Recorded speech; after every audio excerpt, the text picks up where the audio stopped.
اهلا وسهلا بكم متابعينا في كل مكان. جايب لكم النهارده مفاجأة محدش يقدر يتوقعها ابدا. جايب لكم موبايل ايفون ب220 جنيه. موبايل ايفون ب220 جنيه. طب ازاي؟ هنفتح كده نتفرج عليه.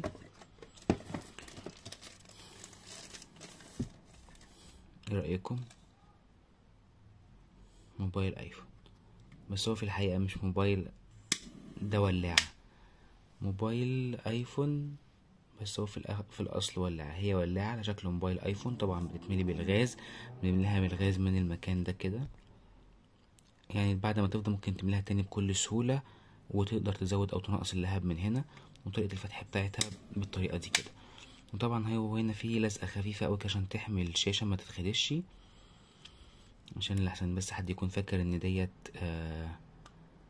عيوب فيها. لا، هي دي لزقة بتتشال عادي جدا ويظهر اكنها شاشة حقيقية. حاجة كده غريبة وجديدة قلنا نجيبها نفرجكم عليها.